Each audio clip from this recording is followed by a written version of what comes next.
Hello and welcome to Educator.com's AP Studio Art 2D Design Curriculum. You have done it. Congratulations. You're ready to turn in your portfolio. Now what, right? That's what we're going to learn today. So let's get in. All right, so web submission. So as you've been told a little bit earlier in earlier lessons, half of your portfolio is turned in online through a web submission site, and then the other half is physically turned in, just those quality pieces, which was the last section. So let's jump in and look at what you need to do in order to make sure that you're ready to turn stuff in online. The first thing is that you must connect with a local high school and register and pay for the portfolio before you can register online with College Board. This usually closes up in February. Now, the registration of the online portion, so when you go and you log in, that's going to be open up and through the very last day that portfolios are accepted. However, you have to order the physical portfolio ahead of time, which is why it closes up in February.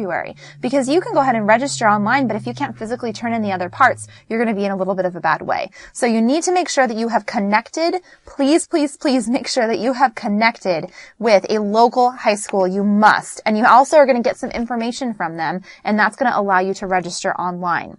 Okay, so after you have done this connection with this high school, this local high school, and you've paid your fee, there's a couple of things that you're going to need from the school. Now, they might not have it right away, so this might be something that you have to, after you've paid for the portfolio and you've connected with them, it might be something you have to keep calling about until they give it to you, or you keep coming in and approaching them and asking them for information, explaining your situation, that you're an off-campus student, or you're taking this class independently through the high school, or however you're doing it. Just explain your situation and let them know until they give you this info. So there's two bits of information that you are going to need. The first thing that you're going to need is the school code. So you're not going to be able to, again, just to reiterate, you're not going to be able to turn in the portfolio on your own. You have to make sure that you're connected with the school. So whatever school you're doing the portfolio through, you need their school code. The second thing is that there's very likely a teacher on campus who is teaching this kind of course. It might not be the exact same one, but it might be. So there's going to be a teacher code. Now, if there isn't a teacher code because there's no teacher on your campus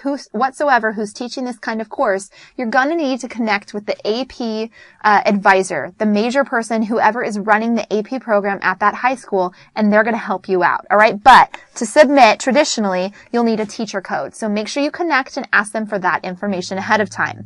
In order to log in, right, in order to log in and even register for your web submission, you need those things. So before you can even get onto the website and start loading your pictures on, you need to have that. Now, it's really important that you do this well in advance because it gets super crowded on the website. Lots of people. I think there was something like 45,000 students last year, which was insane. It keeps growing exponentially every single year. That's a lot of people all at the same time trying to get onto the same website to upload stuff. So you can imagine how slow. I've had students where it takes 30 minutes for them to upload a single photo, and you're trying to upload 24 photos. So the earlier you get on that website, the earlier you register, the earlier you start uploading your photos, the easier it's going to be for you in the end. Okay? You need to be physically present on the day of the test. And I know that that seems a little bit strange because you're like, well, I'm just physically submitting some stuff. Can't I just turn it in? The answer is no. And the reason is that you're going to have a booklet where you're going to have to pull some stickers out, and they're going to assign to you and walk you through the process of labeling and stickering your stuff. So even though you're not physically taking an exam, you're still going to do the bubble in kind of stuff that you always do with AP tests. So you do need to be physically present on the day of the test, which means you need to plan ahead. Make sure that your schedule allows for it, and coordinate with the school that you're doing the exam with.